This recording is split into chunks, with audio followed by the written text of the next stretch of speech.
Good morning, good afternoon, good day to everybody. It is an honor and a pleasure for me to introduce Professor Blaženka Divjak as our keynote speaker for the conference. Professor Divjak holds a PhD in mathematics from the University of Zagreb, where she is a full professor in the Faculty of Organization and Informatics. She was, until recently, the Croatian Minister of Education and Science. She led 4 major reform processes during her mandate. She has also chaired the European Union Council of Ministers for Education and Council of Ministers for Research and Space. In that period, she led the process of adopting several council conclusions related to future teachers, future jobs, and brain circulation, as well as coordinating the European Union response to the COVID-19 crisis in education and research. Therefore, it's an honor to have her here, and welcome, and please give you the floor for your presentation. Thank you very much, Enrique, and thank you very much for invitation. I would like to really express my gratitude to you and also Roseanne and Elaine and other members of the organizing committee of the conference, as well as to the participants, to have opportunity to share with you. And I really wish you a very successful conference. I participated yesterday in one of the workshops, and it was, as always, a great experience for me. And today, I, of course, I'm going to give a talk, but also I appreciate if you have any comments and something to share, that you put it into the chat section, and then after that, at the end of the talk, I can revisit your questions and your remarks. So thank you very much for having me here. Let me now share the screen so we can start properly.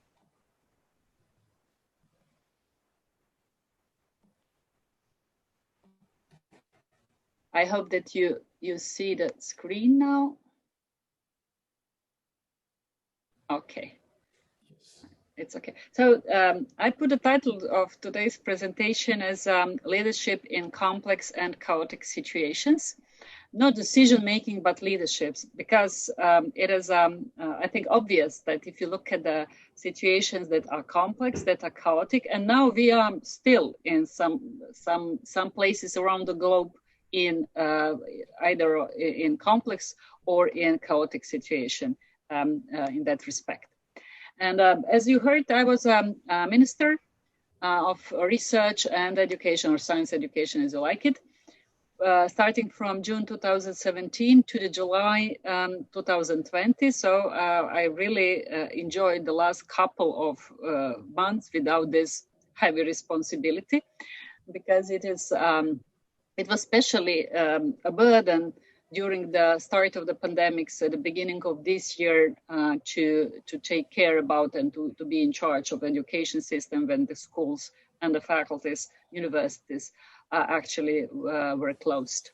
So I'm going to give this talk mainly from the point of view as a practitioner in decision making, and less maybe as a researcher and as a university professor. I'm right now like that.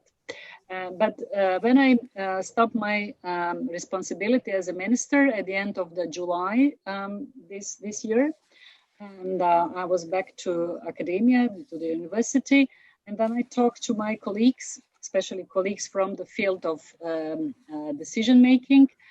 Let me just mention Professor Nina Begicevic-Rejep and Professor Tihomir Hunjak about this experience as a decision maker, and they said to me, it is always valuable for the theory to have input from the practitioner part. So there's the reason I try to reflect on that period, the whole period of 3 years, but especially the last one, when the pandemic started as something really, I think that it is important to record, to think about, and to be aware what was, how we can incorporate it, embed in some of the theory.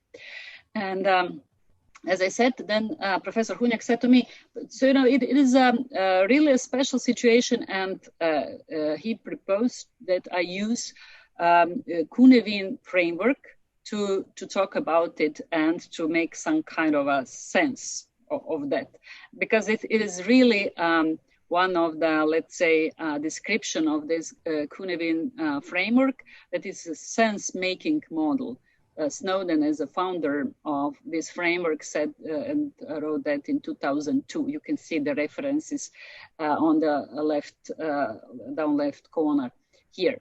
And it is actually an opportunity to sort the issues that leaders are facing into 5 contexts defined by the nature of relationship between cause and effect. So we can simultaneously address knowledge and decision making. And if you don't know, but this word kuniwin, that it is not easy to pronounce it if you don't have written down this pronunciation. It is a Welsh word that signifies the multiple factors in our environment and our experience that influence us in ways we can never understand, or we can hardly understand, I would say. So if you look at the framework, of course, we have this this order. So the context we cannot put in any of other contexts. But let me explain simple, complicated, complex, and chaotic domain a little bit more, so we can use it for sorting out our experience. So the simple one, it is a known space, so it is structured. It's even sometimes bureaucratic. So there are known knowns, known cause-effect relationship. We can always count on best answer, or at least on the best practice. We use explicit knowledge. We have a shared understanding of the problem we are dealing with. So it is, I would say, something very comfortable position. And then we have a complicated or knowable or professional domain, and it is a little bit more, with a little bit more unknowns, but known unknowns. And we also have a known cause-effect relationship, or at least we can find out what these relationships are. If you compare it to the simple domain or known space, it is not the best answer, but a few answers exist, or at least good practices. So we have explicit knowledge, scientific models, and theories we can count on. So it is domain for experts, and I know that you are experts, so you can really deliver in that complicated situations. And these multi-criteria decision-making models really fit in this fully. And then sometimes we have too many unknowns. Also, many potential cause-effect relationships we are not aware of. Usually it exists at least one answer, and there is a tacit knowledge about it. It is a complex situation. I would say that it is something that sometimes when we experience a complex situation, it's very difficult to use some structured models that we can use in complicated case and complicated space. And unfortunately, there is also chaotic domain. So it means unknowns we are not aware of. It is sometimes impossible to detect cause-effect relationship. And when we are in this chaotic situation, it is something that we usually cannot count on modeling in a full sense of modeling. And so let me ask you for the minute of your time to think about it and to write down a few decision-making situations for each quadrant or each domain I mentioned before. I have original sketch here on the right corner, upper corner. So you can see, so complex, complicated, chaotic, and simple space. To think about it, and you can also write it in a section, chat section, your situation, that especially if you have situation for a complex and a chaotic domain.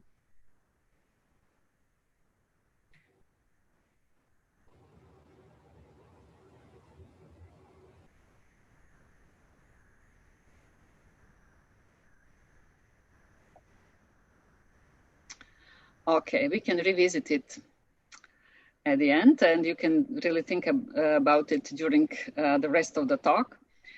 And I also did my homework and tried to put some examples into this framework. So I would say, from the academia point of view, simple decision-making situation is, for example, execution of a study program. New academic year, you're preparing, you have a lot of administrative stuff, but also preparing of lectures, students, and so on. But it is interesting, but sometimes even bureaucratic, and we know how to do it. And then, but if you would like to design a new study program, there are several options how we can do it, several ways how to construct it, several approaches to that, criteria we can count on. And so we can use a lot of multi-criteria decision-making and negotiation, especially when you have fixed, let's say, resources and you would like to have something new and very novel in that design. And then I would say we can handle it because we have tools, we have science behind it. I put here also something from my experience, like chairing the EU Council of Ministers. So Croatia took the presidency of the European Union the 1st of January this year, and we were chairing the European Union until the first 6 months, until the 30th of June this year. So 6 months of presidency. 27 countries that are independent, but there are, of course, areas we can work together, and we have to work together. And so it means that, for example, Minister of Research and Education are chairing 27 minister councils on the topics that are concerning education, research, science, or space program, European space program. Probably you know that Europe also have a very strong space program. And then how we can do it. We usually prepare it in advance, the topics, try to handle how to negotiate with colleagues, ministers, how to make, let's say, peace around the table of 27 strong personalities. But we can prepare it. There are protocols, we can do it. And so I did it also. I had prepared everything two years in advance, starting from 2017, and I was really looking forward to the first half of 2020. It's complicated, but it can be done. Unfortunately, then pandemic happened, and instead of dealing with this in a complicated space domain, we move it to the complex, because suddenly it is a chairing of the EU Council of Ministers during pandemic. That's the accent on pandemic. And of course, there are. I'm going to talk a little bit more about it later, but let me just now at least announce other situation in a complex and chaotic space. As I said, I did my homework. So all sorts of reforms, because I was in charge, as Enrique said at the beginning, of 4 different reforms, and 2 of them were reform of vocational education, so establishment of a regional centers of excellence across the country and so on. But I'm not going to talk about it. My colleague Bojan Zhugets will talk about it on Sunday, so I invite you very warmly to visit this presentation to see how we did it in a complex, but let's say still manageable manner with a analytic hierarchy process. We can do it. Yeah. And then, of course, curricular reform of general education. We were preparing for several years for the major comprehensive reform of school system, starting from the primary, secondary schools until the whole pre-tertiary education. And we started with the implementation in school year 2019-2020. So a half a year before pandemic. But it was complex. There were a lot of stakeholders, a lot of debates, and trying to find the best answer was really complex. But we did it. I would say that also organization of academic year, this academic year during pandemic is also very complex because there are many unknowns. Because we don't have enough inputs. We can plan, we can have different scenarios, but at the end of the day, it is still very foggy. And then finally, chaotic, of course. It is it's emergency situation. So I put here, as you expected, or organize a response of education system to pandemic, or research system to pandemic, or almost any sector during the pandemic. But I would say that organization of an education system during pandemic was one of the, let's say, the hardest, probably even more, probably, but certainly more complicated was health system, but education system was really difficult, especially at the beginning. There are some other chaotic situations, like when it was September 11th, for example, or Chernobyl disaster, or war disasters, or there were many of them. I'm now talking about this chaotic situation on a national or international level, not on a company or on some smaller structural units level. And then let me say a few words about chaotic space and complicated space and how we dealt with it. So in chaotic space, it is a really handling of large-scale emergencies. So events and behaviors are beyond our current experience. And Snowden said it is an ultimate learning environment. So it's not teaching, it's not teachable. It's learning environment. So leaders' immediate job is not to discover patterns or use model, but the main goal is to snatch the bleeding. So it's imperative to do all one can to save and protect life and to remove the source of danger. But of course, there are many unknowns. It's not just a physical threatening we were facing, but also many non-physical ways, and many other sectors, not just health sectors, were involved, and so many movements, political stuff. It's not just the health issue problem. Modeling encourages simplification, and modeling, we cannot use modeling because simplifications, we can do it because we count on certain level of predictability and order, and we assume the order exists in the world. That's the reason why we can simplify some of the actions, but it fails in chaotic space, that's the truth. So decision makers will need to take probing actions and see what happens until they can make some sort of sense of situation, to really feel what's going on, and gradually drawing this context back into some other spaces, at least in a complex domain. It would be better to go to the complicated, but unfortunately, it's usually not the case, not immediate result of this endeavor. And in that respect, it was very important to for the decision making. It's even vital to that the public whatever the public is, to have a confidence and trust in leadership. That's the reason I talk about leadership. So it is a kind of exploitation, trial and error, and the practice of science helps, but not science as modeling stuff, but thinking as a scientist. It is what helps. So the way of thinking is more important than knowledge. So structuring, exploiting, probing, asking questions, hypothesizing, cooperate, coordinate, listen, that's something that, and of course, be aware that there will be always a lot of errors.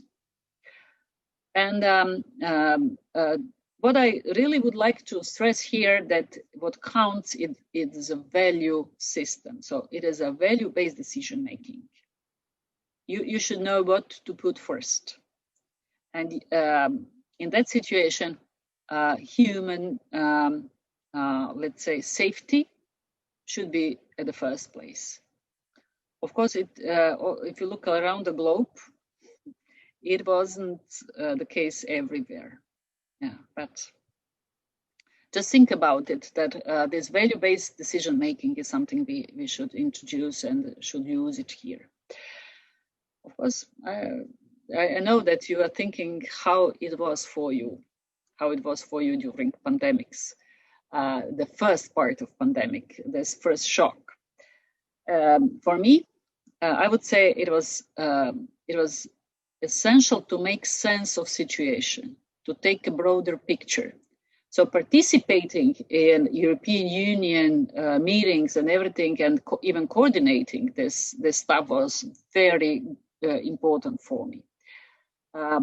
In that way, I probably wasn't typical minister, because I was a university professor that just temporarily stepped into the shoes of a minister.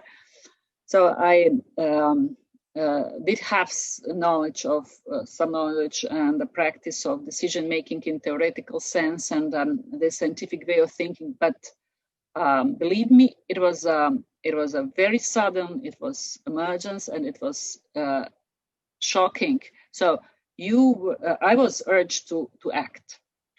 And I think after that, when I read this theoretical part, then I noticed that it was good to act first in that situation. So this out of the box thinking and communicating, yes, we can do it.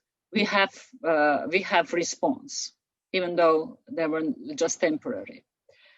This started with actions immediately. That was really really strong message, and it gained trust. And finally, we were rather successful as in our answer of our educational system to this disruption that was caused by pandemic. And the reason for that was that we were in the middle of reform. So the system was on the move. So we have this leadership about reform, this comprehensive reform, the biggest one in the last 30 years. For the whole pre-tertiary education system. I'm now talking mainly about pre-tertiary, going back to the tertiary education later, but I'm talking about the pre-tertiary, because it is more sensitive, more let's say vulnerable than tertiary education system. But as I said, we just started with a implementation of reform in all our schools in Croatia in 2019. And the year before, we provided our teachers with vast training opportunities.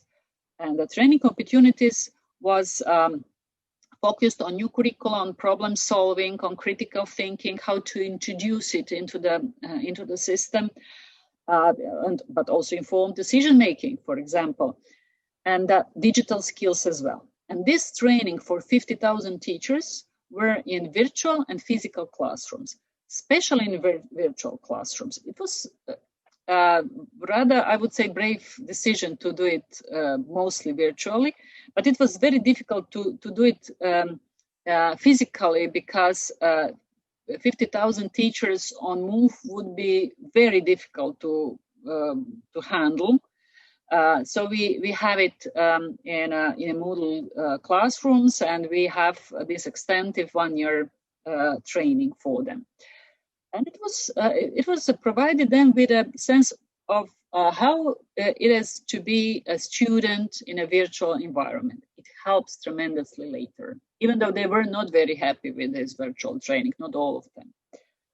And then also we provide equipment for schools, for example, computers, then projectors, smart boards, all sorts of equipment for schools, but also personal equipment for teachers and students. So we bought more nowadays it's in total it's more than 50,000 laptops for teachers, but also tablets, tablet computers for all students starting from the age 11.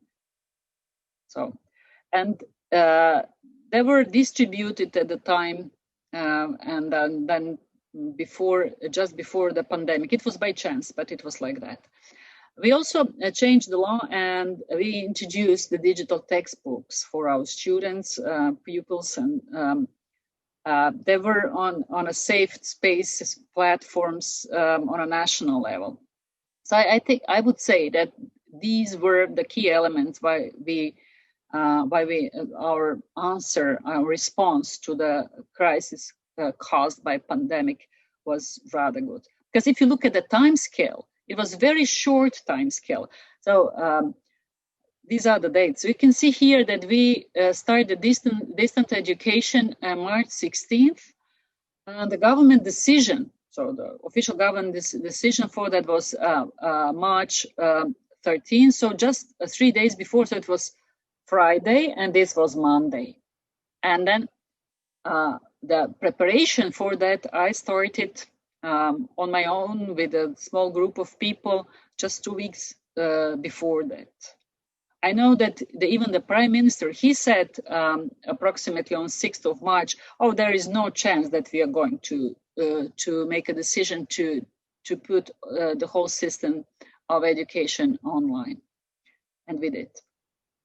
After that, you can see here. So it was very fast, and it was very really on a fast track. And we started to reopen some parts of our education system in the second part of May.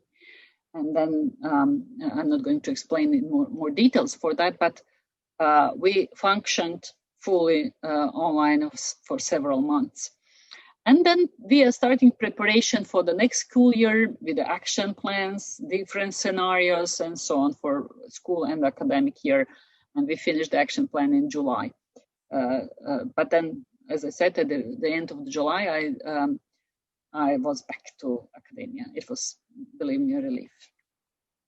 And then, how this distance education was organized. First of all, for these smaller children until the age 10, the primary school grades 1 to 4, lessons through public television. So every day, several hours of lessons on a public TV, and teachers communicating with parents, not directly with students, with pupils, but with parents through chat groups and social networks. It was organized. Then the second part was upper grades of primary and secondary school, so ages between 11 and 18. We have short video lessons for each class, each subject for every day on TV, but also on a YouTube channel, combined with the online learning. So we give a school a structure in a way that they can choose the platform, that all the platforms were managed on the national level. So that we have Moodle, we have MS Teams, Google Classrooms, Zoom we avoided, I would say at the end. Why? But so each school had their own platform, and also each class with their class teachers also have their own e-classroom. So it was organized like that, and we started to produce a small 15-20 minutes video lessons for all these classes and put it national-wide that teachers can use it in their teaching. And then it means that at the end we produced every week 25 hours of new TV programs and more than 300 video lessons. So finally we had 4,000 video lessons in these several months available for all of them. There are some other aspects, but I'm not going to explain it. But higher education was also online, but much more autonomous, supported centrally, but also some universities and colleges do have their own platforms. They were much more autonomous due to the way how higher education is operating in normal conditions. So it was not so much centralized as pre-tertiary education.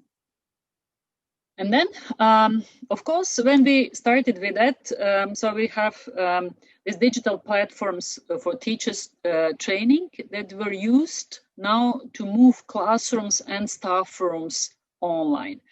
But that was immediate, a lot of questions about what does it mean to teach online, how we can do it, how we can assess our students online. So we provide also 300 trained teachers as mentors for others in this virtual environment. We also provide guidelines to schools on a daily basis, have a frequently asked questions and so on, and also guidelines for assessment and grading, because there were a lot of questions. So a lot of unknowns that we were dealing with. And then finally, of course, there were questions about inclusiveness. What about students from lower socioeconomic status? So we provide them with tablets, tablet computers, but they don't know how to deal with it. They don't have a Wi-Fi or something like that. So, for example, for Roma community, we had also assistants that print material from Roma children and deliver them at home. So there were a lot of other stuff. I'm not going to explain it, but almost every minute a new question to deal with. So it was really chaotic, even though it didn't seem so when you looked from the outside. And it was important to communicate, contact with pupils, with teachers through different media and including social media. So I had a lot of meetings with principals of schools, teachers, with thousands of participants through different, usually, I don't know, MS Teams or some other tool that we can use it. And then finally, there are questions about psychological help and so on. So we should provide all of that. And finally, there were a lot of people that were not very satisfied with all this, of course, because it was chaotic. There were a lot of, individual situation. It was very difficult to deal with from one point and centrally. But finally, I would say that we did it better than many others. So if you look at the teachers in Croatia evaluation of the process through the questionnaire, I said was mostly positive. Then it also the EU level, we were recognized as a good example that was cited by European Commission, and I actually distributed a lot of documents that we prepared to my other colleagues from other European countries. And then we can read about it much more in Education Training Monitor that were issued by European Commission. But also, as example, we were recognized by World Bank and UNESCO. We were part of the small group working on a global education coalition and so on. You can find much more details on these links available here. But as I said, we were recognized as a good example, but there were a lot of questions, and believe me, it was a very hard time for me. But I would say that leadership generally in a chaotic space is something that we should count on. Taking probing actions to answer the challenge was essential and is essential. It usually means that you are failing in many aspects, but still you should try, and you should try to find answers all the time and communicate. For example, in higher education, when we introduced the distance teaching and learning, there were very successful and not so successful examples, because there were some rectors and deans that just sit and say, we are waiting to crisis to pass. It was not good, because nowadays they are forced to think and rethink and reflect on the situation when they were passive. So communicate, coordinate, co-create, so network and learn. And what's very important, that all the time, your vice leadership sees the opportunity.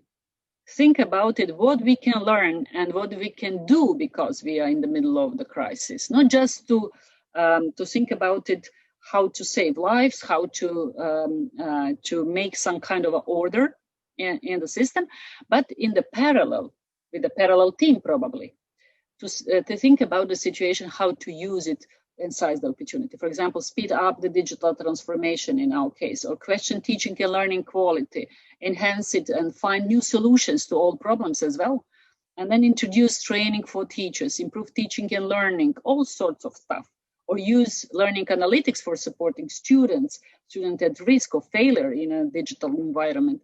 And very important to include all stakeholders, especially students, in process to help them to bridge the gap in learning and reshaping, for example, university. And this is the way how we can push the system into the complex decision making. So it's the realm of our social system, but still it is a Houston, we have a problem all the time. So we experienced every day, Houston, we have a problem. So involve large number of interactions still and causal connections. Every situation has a unique element. Every country, every school schools have different elements. And elements interact and outcomes are unpredictable and still non-linear.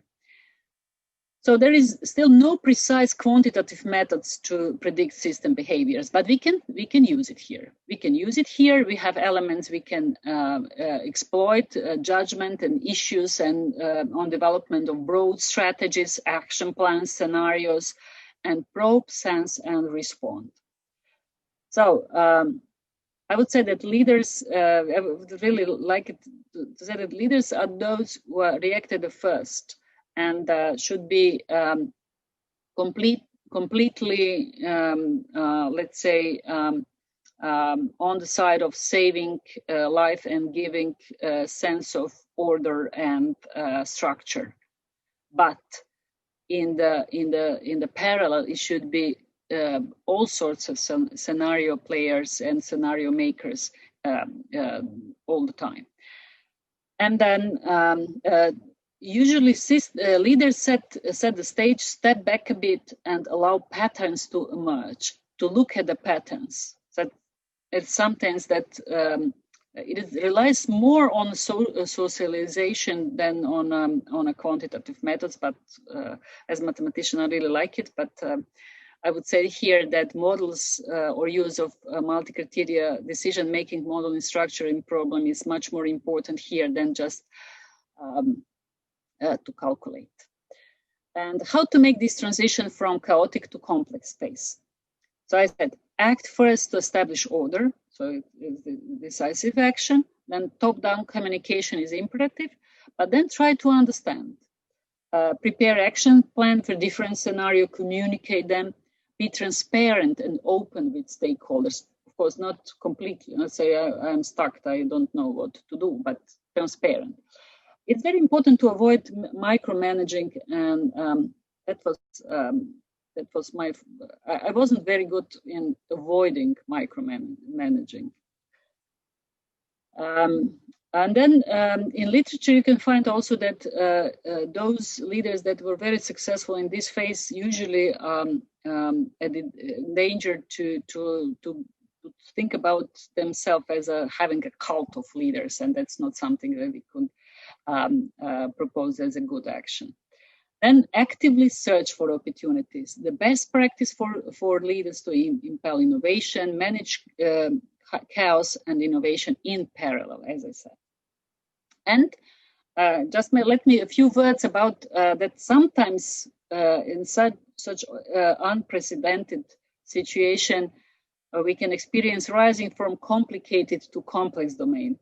It was for me, it was this previously mentioned chairing the EU Council of Ministers of 27 countries. So as I said, in regular circumstances, it is complicated but knowable. So we prepare, we have goals, protocols, decisions, negotiations, and everything. For meeting, that's also a doorstep, media coverage, everything was prepared. And then it should be also some gala dinners and fun and everything like that. And then due to the pandemic, we swiftly upgraded to the complex domain. No fun, just tears and work. All prepared plans we can put in a trash. For me, it was like coordinate overall response on an EU level without anything prepared in advance, without any, I would say, a previous experience how to do it. And then it was very important to step in very in unorthodox communication means. So we use, of course, video conferencing system, WhatsApp groups of ministers on mobile phones, and that's something that was, I said, probably for many of us refreshing, but it was very necessary. But one of the very practical issues was how to make valid decisions in virtual environment, because all the rules and everything was designed to make decisions or conclude something in a physical environment when we are in the same room. Yeah? But we managed, and actually it was very positive experience for me and for many of my colleagues, because they were more openness, willingness to share, ask and find answer. It was really true European spirit at the moment. I really cherish that as something that is good. So I would say that in a complex space, this co-creation is crucial. So we can plan better, prepare more, be proactive, analyze the situations, lessons learned, and think about it all the time, how we can prospect. And then finally, there are two questions I would like to ask here. First one, how to prepare for decision making in chaotic and complex system. It is be open to new ideas. It's very easy to say, but very, very hard to practice, as well as out of the box thinking, because it's learning by doing. And we should find ways how to introduce this into the education and training systems. It should incorporate knowledge and skills to deal with a complex situation. It's not easy, but we can do it. Not just problem solving, but problem posing, to understand how to pose something. And this scientific way of thinking is good. Practice of science is even better. So culture of asking difficult questions, even games to encourage novel thinking. Openness to change on an individual level should be embraced, and also the built on that.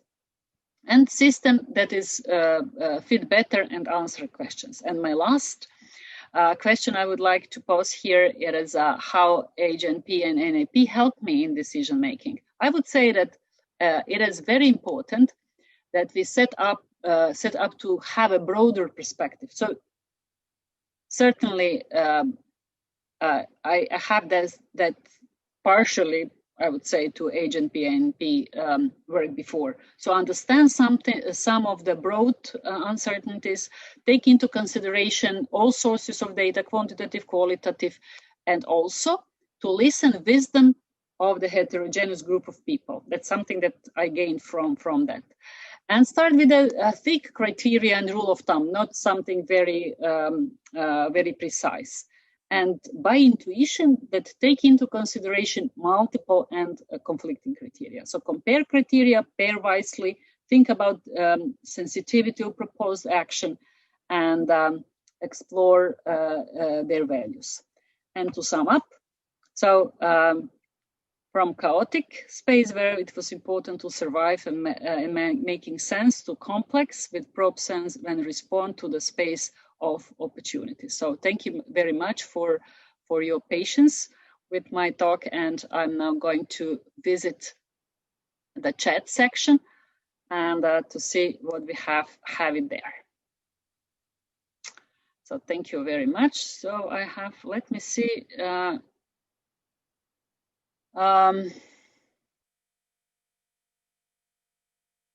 There are some questions and answers here. How do you measure teaching and learning quality? Yeah, that's the first question. So it is not something that we can measure in a quantitative way. It should be qualitative. So there are at least 3 components. First of all, you should think about learning outcomes. Are you fulfilling what you promised? Second, are you motivating your students? How to deal with that? And third, are you actually dealing with all aspects of the 21st century skills that we can work on? And that's in short what I would say for that. And do you think that situation of stress, like the current emergency, in which there is a principal goal, preservation of people's health, can be more or less chaotic than a situation where several goals have similar importance? Do time limitation and threat reduce the possible solution so that it's easier to select one? I would say, in my personal experience, that chaotic is much more than competing goals. So it means that you couldn't see, at first you couldn't see any goal just to preserve some kind of order and, for example, in education and save life. So it is also, it is a time pressure, as you can see here, and the first that you can find it also in theory. The first reaction should be action, not contemplation. Okay, I would be very much interested to see how was your HNP-INP model. Are you going to present it? No, I'm not going to present the model of this dealing with the chaotic space because I don't have any.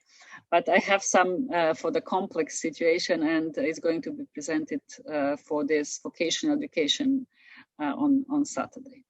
Enrique, I'm still in the scope of within my time. You are. I think this is the moment to wrap up, and I would definitely like to thank you for this. I always learn something, and in particular, this talk has been very reassuring because you are the case of a decision-making scholar that has had to apply and test in real life in all the possible situations, including the chaotic space caused by the pandemic, if what we learn and teach actually works. So I think it's very interesting, and I'm looking forward to a book in lessons in leadership, something like that. And having said that, and saying thank you again, I wish you the best. I hope you will enjoy the rest of the conference.